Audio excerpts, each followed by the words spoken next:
ನಮಸ್ಕಾರ.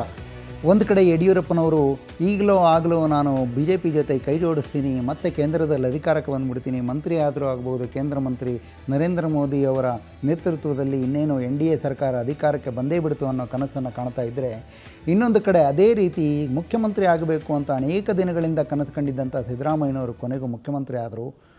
ಮುಖ್ಯಮಂತ್ರಿಯಾಗಿ ಅವರು ತುಂಬ ಪ್ರಭಾವಶಾಲಿ, ಬಲಶಾಲಿ, ಶಕ್ತಿಶಾಲಿ ನಾಯಕ ಕಾಂಗ್ರೆಸ್ನಲ್ಲಿ ಆಗಿದ್ದಾರೆ ಅಂತ ನಾವೆಲ್ಲರೂ ಅಂದ್ಕೊಳ್ತಾ ಇರೋ ಹೊತ್ತಿಗೆ ಅವರ ಕೈಯನ್ನು ಎಲ್ಲ ಕಡೆಯಿಂದ ತಿರುಚುವಂಥ ಪ್ರಯತ್ನ ಕಾಂಗ್ರೆಸ್ ಒಳಗಡೆ ಯಾವತ್ತೂ ಶುರುವಾಗ್ಬಿಟ್ಟಿದೆ. ಕ್ಯಾಬಿನೆಟ್ ವಿಚಾರಕ್ಕೆ ಬಂದರೆ, ಕ್ಯಾಬಿನೆಟ್ ಎಕ್ಸ್ಪ್ಯಾನ್ಷನ್ ಅನ್ನೋದು ಸಿದ್ದರಾಮಯ್ಯನವರಿಗೆ ಯಾವತ್ತೂ ಬಗೆಹರಿಸಲಾಗದಂಥ ಒಂದು ಕಗ್ಗಂಟಾಗಿ ಉಳಿದ್ಬಿಟ್ಟಿನೋ ಇದೆಯೋ ಅಂತ ಅನಿಸುತ್ತೆ. ಈಗಾಗಲೇ ಸಿದ್ದರಾಮಯ್ಯನವರ ಮಂತ್ರಿಮಂಡಲದಲ್ಲಿ 5 ಮಂತ್ರಿ ಸ್ಥಾನಗಳು ಖಾಲಿ ಇವೆ. ಅದಕ್ಕೆ ಪ್ರಬಲವಾದ 15 ಜನ ಆಕಾಂಕ್ಷಿಗಳಿದ್ದಾರೆ. ಈಗ ಸಿದ್ದರಾಮಯ್ಯನವರ ಹತ್ರನೇ 8ಕ್ಕೂ ಹೆಚ್ಚು ಪ್ರಬಲ ಖಾತೆಗಳಿವೆ. ಹಣಕಾಸಿದೆ, ನಗರಾಭಿವೃದ್ಧಿ ಇದೆ, ಇಂಡಸ್ಟ್ರಿ ಇದೆ, ಮೈನಿಂಗ್ ಆ್ಯಂಡ್ ಜಿಯಾಲಜಿ ಇದೆ. ಎಲ್ಲ ಖಾತೆಗಳನ್ನು ಒಬ್ಬರೇ ಇಟ್ಕೊಂಡು ನಿಭಾಯಿಸಲಿಕ್ಕೆ ಹೊರಟುಬಿಟ್ಟಿದ್ದಾರೆ. ಅನೇಕ ಜಿಲ್ಲೆಗಳಿಗೆ ಪ್ರಾತಿನಿಧ್ಯನೇ ಸಿಕ್ಕಿಲ್ಲ, ಅನೇಕ ಸಮುದಾಯಗಳಿಗೆ ಪ್ರಾತಿನಿಧ್ಯ ಸಿಕ್ಕಿಲ್ಲ. ಎಲ್ಲ ಅಸಮಾಧಾನಗಳಿವೆ. ನಾವು ಕುರುಬ ಸಮುದಾಯದವರಲ್ಲಿ ಒಬ್ಬರಿಗೂ ಸಚಿವ ಸ್ಥಾನ ಸಿಕ್ಕಿಲ್ಲ, ಸಿದ್ದರಾಮಯ್ಯ ಮಾತ್ರ ಮುಖ್ಯಮಂತ್ರಿ ಆಗಿದ್ದಾರೆ ಅನ್ನೋ ಥರದ ಅಸಮಾಧಾನ ಕೂಡ ಇದೆ. ನಾನೇ ಅನೇಕ ಸಮುದಾಯಗಳ ವಿಷಯ ಹೇಳ್ತಾ ಇದ್ದೆ.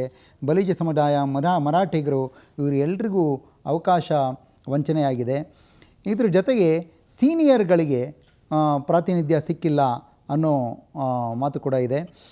ಸೀನಿಯರ್ಗಳಿಗೆ ಪ್ರಾತಿನಿಧ್ಯ ಕೊಡಲಿಕ್ಕೆ ಸಿದ್ದರಾಮಯ್ಯನವರಿಗೆ, ನಾನು ಮುಖ್ಯಮಂತ್ರಿ ಆದ ತಕ್ಷಣ ಯಾಕೋ ಯಡಿಯೂರಪ್ಪನವ್ರ ಹೆಸರು ಮತ್ತೆ ಬರುತ್ತೆ. ಸಿದ್ದರಾಮಯ್ಯನವರಿಗೆ ಏನು ಕಷ್ಟ ಇದೆ ಅಂತಂದರೆ, ಈಗ ಸದ್ಯಕ್ಕೆ ಸಿದ್ದರಾಮಯ್ಯನವರ ಮಂತ್ರಿಮಂಡಲದಲ್ಲಿರೋದು ಬಹುಶಃ 3 ಜನ ಸೀನಿಯರ್ಸ್ ಅಂತ ಹೇಳ್ಬೋದಾದರೂ, ಜಯಚಂದ್ರ ದೇಶಪಾಂಡೆ ಅವರು ಮತ್ತು HK ಪಾಟೀಲ್ ಅವರು. ಇವರು ಯಾರು ಪ್ರಬಲವಾಗಿ ಸಿದ್ದರಾಮಯ್ಯನವ್ರನ್ನ ವಿರೋಧಿಸದೇ ಇದ್ದರೂ ಕೂಡ ಅವರು ಸೀನಿಯರ್ಗಳಾಗಿ ಒಳಗಡೆ ಇರೋದೇ ಬಹುಶಃ ಸಿದ್ದರಾಮಯ್ಯನವರಿಗೆ ಒಂದು ರೀತಿಯ ಆತಂಕ ಸೃಷ್ಟಿ ಮಾಡಿದೆಯೇನೋ. ಅವರಿಗೆ ಬೇಕಾಗಿರೋದು ಅವರ ಟೀಮ್ನಲ್ಲಿ ತಮ್ಮ ಮಾತನ್ನು ಕೇಳುವಂಥ, ತಮಗಿಂತ ಸ್ವಲ್ಪ ಜೂನಿಯರ್ಗಳಾದಂಥ ಮಿನಿಸ್ಟರ್ಗಳು. ಬಟ್ ಈಗ ಆಕಾಂಕ್ಷಿಗಳ ಪಟ್ಟಿಯಲ್ಲಿರೋರೆಲ್ಲರೂ ತುಂಬ ಪ್ರಬಲರಾದವರು. ಮೂಲ ಕಾಂಗ್ರೆಸ್ಸಿಗರ ಪಟ್ಟಿ ಅಂತ ನಾವು ಏನು ಆವಾಗವಾಗ ಕರಿತಾ ಇರ್ತೀವಿ, ಆ ಥರದ ಪಟ್ಟಿ. DK ಶಿವಕುಮಾರ್, ಪರಮೇಶ್ವರ್ ಅವರುಗಳು ಕಾಯ್ತಾ ಇದ್ದಾರೆ. ಅವರುಗಳು ಒಳಗೆ ಬಂದುಬಿಟ್ರೆ ಸಿದ್ದರಾಮಯ್ಯನವರ ಕಥೆ ಏನಾಗುತ್ತೆ? ಅದು ಸಿದ್ದರಾಮಯ್ಯನವರಿಗೆ ಆದಷ್ಟು ಈ ಸಂಪುಟ ವಿಸ್ತರಣೆಯನ್ನು ಬಹುಶಃ ಲೋಕಸಭೆ ಚುನಾವಣೆ ಮುಗಿಯೋ ತನಕ ಮುಂದೂಡಿಬಿಟ್ರೆ ತಾವು ಸೇಫ್ ಅನ್ನೋ ಒಂದು ಲೆಕ್ಕಾಚಾರ ಇದೆ ಅಂತ ಅನಿಸುತ್ತೆ. ಅಲ್ಲಿ ತನಕ ಇದನ್ನು ಒಂದು ಕ್ಯಾರೆಟ್ ಥರ ಅವರು ಬಳಸ್ಕೋಬೋದು. ಸಂಪುಟದಲ್ಲಿ ಒಂದಿಷ್ಟು ಜಾಗಗಳನ್ನು ಇಟ್ಕೊಂಡಿದ್ರೆ ಅದೇ ಒಂದು ಕ್ಯಾರೆಟ್ ಆಗುತ್ತೆ. ನೀವು ಗೆದ್ದುಕೊಂಡು ಬನ್ನಿ, ನಾನು ಮಂತ್ರಿ ಮಾಡ್ತೀನಿ, ನೀವು ಗೆದ್ದುಕೊಂಡು ಬನ್ನಿ, ನಾನು ಮಂತ್ರಿ ಮಾಡ್ತೀನಿ ಅನ್ನೋ ಥರದ ಒಂದು ಮೂಗಿಗೆ ತುಪ್ಪ ಸವರುವ ಕೆಲಸವನ್ನು ಮಾಡಿಕೊಂಡು ಅಕಸ್ಮಾತ್ ಲೋಕಸಭೆಯಲ್ಲಿ ಒಂದು 15-20 ಸ್ಥಾನ ಗೆದ್ಕೊಂಡ್ಬಿಟ್ರೆ ತಮ್ಮ ನಾಯಕತ್ವನೂ ಗಟ್ಟಿಯಾಗುತ್ತೆ, ತಮ್ಮ ಸೀಟು ಗಟ್ಟಿಯಾಗುತ್ತೆ. ಆಮೇಲೆ ತಾವು ಹೇಳಿದಾಗೆ ಕೇಳ್ಕೊಂಡಿರ್ತಾರೆ ಎಲ್ಲರೂ ಅನ್ನೋ ಥರದ ಒಂದು ಲೆಕ್ಕಾಚಾರದಲ್ಲಿ ಸಿದ್ದರಾಮಯ್ಯನವರಿದ್ದಾರೆ. ಆದರೆ ಕಾಂಗ್ರೆಸ್ ಪಕ್ಷ ಅಷ್ಟು ಸುಲಭವಾಗಿ ಅಷ್ಟಕ್ಕೆಲ್ಲ ಅವಕಾಶ ಮಾಡಿಕೊಡುತ್ತೆ ಅಂತ ನಾನು ಅಂದುಕೊಂಡಿಲ್ಲ. DK ಶಿವಕುಮಾರ್, ಪರಮೇಶ್ವರ್. DK ಶಿವಕುಮಾರ್ಗೆ ಅನೇಕ ಮೂಲಗಳ ಪ್ರಕಾರ ಕಳೆದ ಲೋಕಸಭೆ ಚುನಾವಣೆ ಬೈ ಎಲೆಕ್ಷನ್ ಏನು ನಡೀತು, ಬೈ ಎಲೆಕ್ಷನ್ನಲ್ಲಿ ನೀವು ಗೆದ್ದುಕೊಂಡು ಬನ್ನಿ, ನಾವು ಮಂತ್ರಿ ಮಾಡ್ತೀವಿ ಅಂತ ಹೇಳಿದರು ಅಂತ ಇದೆ. ಆಗಿಲ್ಲ. ಸೊ ಸಿದ್ದರಾಮಯ್ಯನವರ ಮಾತಿನ ಬಗ್ಗೆನೇ ಅಪನಂಬಿಕೆಗಳು ಹುಟ್ಟೋ ಕಾಲ ಬಂದಿದೆ. ಎನಿವೆ, ಅದು ಒಂದು ಕಡೆ ಬಿಟ್ಟರೆ, ಇನ್ನು ರಾಹುಲ್ ಗಾಂಧಿ ವಿಚಾರ. ಮೊನ್ನೆ 4 ಅಸೆಂಬ್ಲಿ ಚುನಾವಣೆಗಳಲ್ಲಿ ಸೋತ ತಕ್ಷಣ ಸೋನಿಯಾ ಗಾಂಧಿಯವರು ಹೇಳಿದರು, ಅಚಾನಕ್ಕಾಗಿ ಯಾವುದೇ ಪ್ರೊವೊಕೇಷನ್ ಇಲ್ಲದೆ ಸದ್ಯದಲ್ಲೇ ನಾವು ನಮ್ಮ ಮುಖ್ಯಮಂತ್ರಿ ಅಭ್ಯರ್ಥಿಯನ್ನು ಪ್ರಕಟ ಮಾಡ್ತೀವಿ ಅಂತ ಹೇಳಿದರು. ಆ ಮುಖ್ಯಮಂತ್ರಿ ಅಭ್ಯರ್ಥಿ ಅಂತ ಅನೇಕ ವರ್ಷಗಳಿಂದ ಯುವರಾಜ ರಾಹುಲ್ ಗಾಂಧಿ ಅವರನ್ನೇ ಎಲ್ಲ ಕಾಂಗ್ರೆಸ್ಸಿಗರು ನೆನೆಸ್ಕೊಂಡಿದ್ದರು.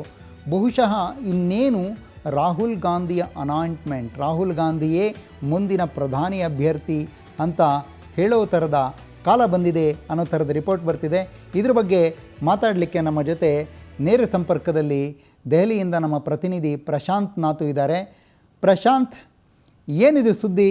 ಇದ್ದಕ್ಕಿದ್ದ ಹಾಗೆ ಎಲ್ಲಿಂದನೋ ರಾಹುಲ್ ಗಾಂಧಿ ವಿಚಾರ, ರಾಹುಲ್ ಗಾಂಧಿ ಪ್ರಧಾನಿ ಅಭ್ಯರ್ಥಿ ಆಗ್ತಾರೆ ಅನ್ನೋ ವಿಚಾರ ಬಂದಿದೆಯಲ್ಲ, ಏನು ನಡೀತಾ ಇದೆ? ಅನಂತ, ನಿಶ್ಚಿತವಾಗಿ ಕಾಂಗ್ರೆಸ್ನ ಹೈಕಮಾಂಡ್ನಲ್ಲಿ 2 ರೀತಿಯ ಚಿಂತನೆಗಳಿವೆ. ಒಂದು ವರ್ಗ ಸ್ಪಷ್ಟವಾಗಿ ಹೇಳ್ತಾ ಇದೆ, ರಾಹುಲ್ ಗಾಂಧಿಯವರನ್ನು ಮುಂದಿನ ಚುನಾವಣೆಗೆ ನರೇಂದ್ರ ಮೋದಿ ಎದುರು ಪ್ರಧಾನಮಂತ್ರಿ ಅಭ್ಯರ್ಥಿಯನ್ನಾಗಿ ಬಿಂಬಿಸಬೇಕು. ಯಾಕಂದರೆ ಬರಲಿರ್ತಕ್ಕಂಥ ಚುನಾವಣೆ ಮೊದಲ ಬಾರಿಗೆ, ಅಂದರೆ 10 ವರ್ಷಗಳಲ್ಲಿ ಸ್ಟೇಟ್ ಅಗ್ರಿಗೇಟ್ ಮೇಲೆ ಚುನಾವಣೆ ನಡೀತಾ ಇತ್ತು. ಈ ಬಾರಿ ರಾಷ್ಟ್ರೀಯ ವಿಷಯಗಳನ್ನಿಟ್ಕೊಂಡು ಚುನಾವಣೆ ನಡೆಯಲಿದೆ. ಈ ಸಂದರ್ಭದಲ್ಲಿ ಕಾಂಗ್ರೆಸ್ಗೆ ಒಬ್ಬ ಪ್ರಧಾನಮಂತ್ರಿ ಅಭ್ಯರ್ಥಿ ಇರಬೇಕು. ಕನಿಷ್ಠತಮವಾಗಿ ಕಾಂಗ್ರೆಸ್ನ ರ್ಯಾಂಕ್ ಆ್ಯಂಡ್ ಫೈಲ್ ಗಾಂಧಿ ಕುಟುಂಬದ ಒಬ್ಬ ವ್ಯಕ್ತಿ ಪ್ರಧಾನಮಂತ್ರಿ ಅಭ್ಯರ್ಥಿ ಆದಾಗ ಕ್ಲೋಸ್ಡ್ ರ್ಯಾಂಕ್ ಆಗಿ ಕೆಲಸ ಮಾಡುತ್ತೆ.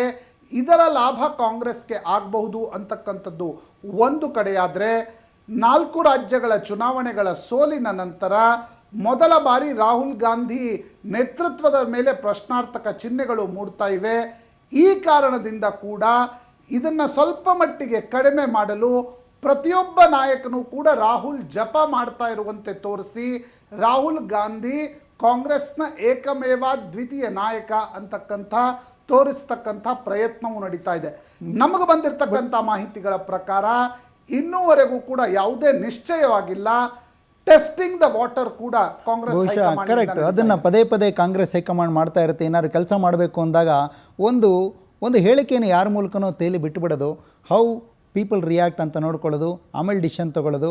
ಪ್ರಶಾಂತ್, ನಾನು ನಿಮ್ಮ ಜೊತೆ ಇನ್ನೂ ತುಂಬ ಮಾತಾಡಲಿಕ್ಕಿತ್ತು, ಆದರೆ ಸಮಯದ ಅಭಾವ ಇರೋದ್ರಿಂದ ನಾನು ತಮ್ಮನ್ನು ಬೀಳ್ಕೊಡ್ತಿದ್ದೀನಿ. ಮತ್ತೆ ನಾವು ರಾಹುಲ್ ಗಾಂಧಿ ವಿಷಯವನ್ನು ನಾಳೆ ನಾಡಿದ್ರಲ್ಲಿ ಚರ್ಚೆ ಮಾಡಬೇಕಾಗತ್ತೆ. I will expect to talk to you. Thank you Prashant.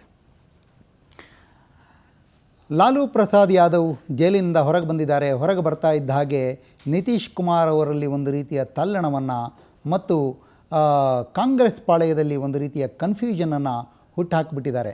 ಇದಕ್ಕೆ ಕಾರಣ ಕಾಂಗ್ರೆಸ್ ಲಾಲು ಇನ್ನೇನು ಜೈಲಿಗೆ ಹೋಗಿಬಿಡ್ತಾರೆ ಅನ್ನೋ ಪ್ರಸಂಗ ಇದ್ದಾಗ ನಿತೀಶ್ ಕುಮಾರ್ ಅವ್ರನ್ನ ಇನ್ನಿಲ್ಲದಂತೆ ಓಲೈಸಿತ್ತು.